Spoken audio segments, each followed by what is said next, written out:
গত ভিডিওতে এই ফোনটির কথাই বলেছিলাম। এটি হচ্ছে তানভীর ভাইয়ের ফোন, পাবনা থেকে পাঠিয়েছে Google Pixel 5a 5G। দেখুন ফোনটি একদম অনেক সুন্দর আছে, মানে ফোনটি কোনো ধরনের ড্যামেজ নেই, একদম চকচকে ফোনটি। বাট ফোনটি কিন্তু ডেড। তো এই মুহূর্তে ফোনটি একদম ডেড মোডে আছে, ডেড কন্ডিশনে। মূলত হঠাৎ করে ফোনটি এই প্রবলেমগুলো হয়, আর আপডেট দেওয়ার পরে অনেকের এই প্রবলেমগুলো হয়। তো গুগলের যে ফোনগুলো Google Pixel 5a 5G অথবা Pixel 4a 5G, এ ধরনের অনেকগুলো মডেল রয়েছে যেগুলোতে কিন্তু প্রসেসর ইস্যু হয়। তো প্রসেসরের যে সমস্যাগুলো মূলত হয়ে থাকে সেই ফোনগুলোর কাজগুলোই কিন্তু আমি নিয়ে আসি সচরাচর সবসময়। আপনারা এই কাজগুলোই দেখে থাকেন। তো আজকের এই ফোনটি আমি রিপেয়ার করব, এবং গতকালের মতো আজকের এই ফোনটিও ঠিক হয় কিনা সেই বিষয়টি আপনাদের সামনে তুলে ধরব। আসলে প্র্যাকটিক্যালি আমি কাজ করি প্রতিনিয়ত, প্রতিদিন, প্রতি সময়ই কিন্তু এই কাজগুলোই করে থাকি। আর সেই কাজগুলোই কিন্তু আপনাদের সামনে মাঝে, মাঝে ভিডিও করে তুলে ধরি।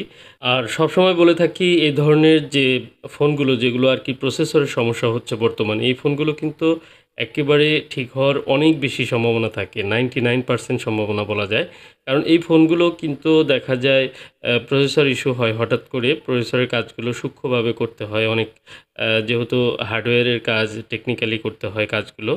যদি যত্ন সহকারে কাজগুলো সুন্দরভাবে করা যায় তাহলে ফোনগুলো কিন্তু একদম আগের মতো আবার রিকভারি হয়। মূলত কাজটি কিন্তু অনেক সুন্দরভাবে করতে হবে, আর প্রথমেই কাজটি ভালোভাবে করতে হবে। আপনার কাজটি যদি একবার করতে গিয়ে আনসাকসেস হয় অথবা খারাপ হয়ে যায়, বিশেষ করে যেমন প্রসেসরের কাজ করতে গিয়ে প্রসেসরের যে আমরা হিট দিয়ে কাজ করি, এই হিটটা যদি একটু বেশি লেগে যায়, তাহলে অপর পাশে এই ফোনটির কিন্তু মাদারবোর্ডটি কিন্তু অনেক চিকন, এবং কি আইফোনের মতো যে মাদারবোর্ডগুলো হয়ে থাকে, এই মাদারবোর্ডে যখন একপাশে হিট দেওয়া হয়, অপর পাশে কিন্তু পাওয়ার আইসি রয়েছে, পেস্টিং করা পাওয়ার আইসি, এবং কি সেই সাথে আশেপাশে বেশ কিছু আইসি রয়েছে, কম্পোনেন্টস রয়েছে, যেগুলো খারাপ হয়ে গেলে কিন্তু সেই ফোনটিকে আর পূর্বের অবস্থায় আনা খুব কঠিন হয়ে যায়।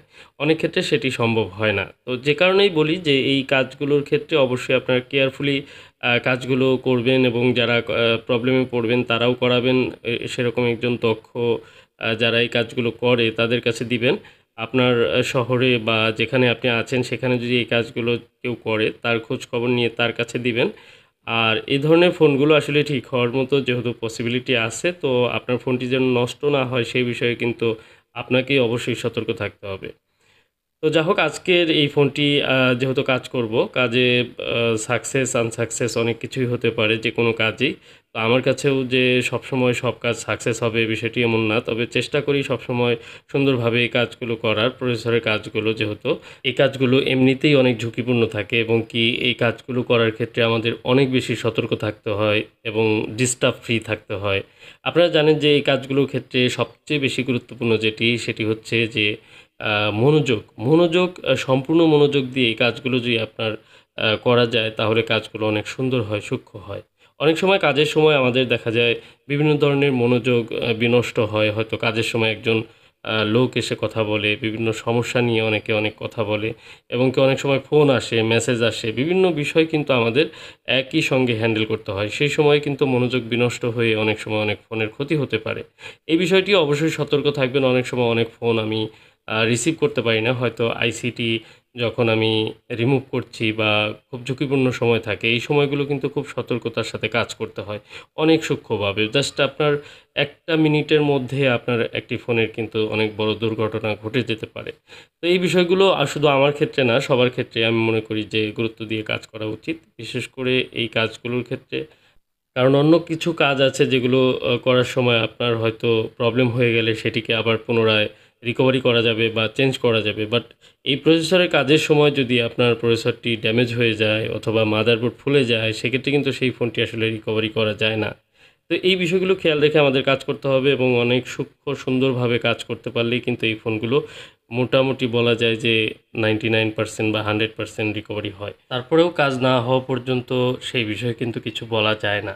কারণ এই যে এই ফোনটি রিপেয়ার করছি, যদিও আমার কনফিডেন্স রয়েছে, তারপরেও কিন্তু এই ফোনটি যার তানভীর ভাই, উনি কিন্তু বারবার আমাকে হোয়াটসঅ্যাপে নক দিচ্ছেন, এবং উনি কিন্তু একটা দুশ্চিন্তায় আছেন। কি হয়, ফোনটি ঠিক হয় কি না হয়? তো যা হোক, আজকে যে ফোনটি কাজ করছি এটি হচ্ছে পাবনা থেকে পাঠিয়েছেন তানভীর ভাই। আর গত যে ফোনটি দেখেছিলেন Google Pixel 5a 5G, আ গতকালকেই সেই ভিডিওটি দিয়েছিলাম। সেটি ছিল মূলত চট্টগ্রাম থেকে পাঠিয়েছিলেন।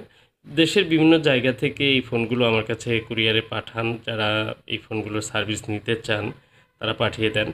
আর আমি আবার কাজ করে তাদেরকে কুরিয়ারের মাধ্যমে পাঠিয়ে দেই এবং কি ক্যাশ অন ডেলিভারি সিস্টেমে পাঠাই, মানে কন্ডিশন করে যে আপনি ফোনটি চাইলে চেক করে দেখে তারপর কিন্তু পেমেন্ট করতে পারবেন। তো কক্সবাজার থেকে আমাকে সুন্দরবন কুরিয়ার থেকে যখন ফোন দেয় যে ফোন দিয়েছিল গতকালকে ওই ফোনটির ব্যাপারে যে আপনার কাস্টমার ফোনটি দেখতে চাচ্ছে আগে। তো আমি ওনাকে পারমিশন দিয়ে দেই যে অবশ্যই ওনাকে দেখতে দিবেন, ফোনটি আগে চেক করুক। তো চেক করে যখন সব কিছু মানে কমপ্লিট পায় উনি আসলে খুবই আবেগে আপ্লুত হয়ে যায় এবং কি এরপর সেখান থেকে পেমেন্ট করে পাশাপাশি আমাকে ফোন দেয়, আমাকে অনেক ধন্যবাদ জানায় এবং কি আমার এই সার্ভিসটি তার কাছে অনেক ভালো লাগে। আর এই যে অভিজ্ঞতাটা বা এই যে অনুভূতিটা যে তার ফোনটি আবার পুনরায় ব্যাক হয়ে তার হাতে পেয়েছে, এটি আসলে ফিলটি অন্যরকম হয়ে থাকে। যারা ফোন পাঠান বা যারা এই বিষয়টি আসলে উপভোগ করেন তারা ছাড়া এই বিষয়টি হয়তো অনেকেই বুঝবে না। আবার অনেকেই কিন্তু খুব একেবারেই ধৈর্যহারা হয়ে যান যারা সরাসরি আসতে চান যে আমি বসে থেকে ঠিক করে নিয়ে আসবো। অনেকে হয়তো বিশ্বাসের বিষয় না, অনেকে চান না যে ফোনটি ২-৩ দিন সময় লাগুক। তো তারা অনেকে সরাসরি আসতে চান। তবে আমার সার্ভিসের ক্ষেত্রে আমি সবসময় বলি যে ভাই ইনটেক ফোন ছাড়া আপনারা কেউ আসবেন না। এবং কি আমি যে প্রসেসর ইস্যু নিয়ে কাজ করি এই ধরনের প্রসেসর রিলেটেড ফোন যদি আপনার হয় এবং কি সেই ধরনের কাজ যদি হয় তাহলেই একমাত্র আপনি সরাসরি আসবেন। অন্যথায় আমার সাথে হোয়াটসঅ্যাপে যোগাযোগ করবেন। আপনার ফোনের মডেল এবং প্রবলেমগুলো নিয়ে আমি ডিসকাস করব। এরপর আপনাকে বললে আপনি আসবেন অথবা পাঠিয়ে দিবেন, সেই বিষয়গুলো থাকবে পরবর্তীতে। তো যা হোক, যেহেতু সবসময়ই কাজ করি, আ আপনারা নিশ্চয়ই অনুধাবন করেন যে এই বিষয়গুলো যে একজন টেকনিশিয়ান বা সে কাজ করে সবসময় ব্যস্ত থাকে। সেই পাশাপাশি অনেক বিষয়ই কিন্তু হ্যান্ডেল করতে হয়। একটি ফোন কুরিয়ারে আসা যাওয়া, হ্যান্ডেলিং করা এবং কি সেই বিষয়গুলো তাদের সঙ্গে ডিসকাস করা এবং পেমেন্ট মেথড সেগুলো নির্বাচন করা এবং কি ফোনগুলোর কাজ করা, ফোনগুলো সম্পর্কে সাপোর্ট দেওয়া। তো আলহামদুলিল্লাহ দেখুন ফোনের কিন্তু লোগো কিন্তু আমি দেখতে পাচ্ছি। নিশ্চয়ই আপনারাও দেখতে পাচ্ছেন। তো আমি চার্জিংটা একটু ফুল চার্জ করে নেব। আমি আরেকবার দেখি, চার্জারটা খুলে দেখি। তো নিশ্চয়ই আপনারা দেখতে পাচ্ছেন যে এখানে ব্যাটারির চিহ্ন আসছে। তো ফোনটি অলরেডি ডেড মোড থেকে বেরিয়ে এসেছে এবং কি সম্পূর্ণ অন করব। তো এই ফোনটিতে হয়তো ওনার কোনো ডকুমেন্ট আছে। আমি বিষয়টি দেখব, একটু চার্জ হোক। এরপর ফোনটি অন করে আপনাদের সামনে তুলে ধরছি। তো দেখুন ফোনটি সম্পূর্ণ অন হয়েছে এবং কি ওনার ছবি রয়েছে।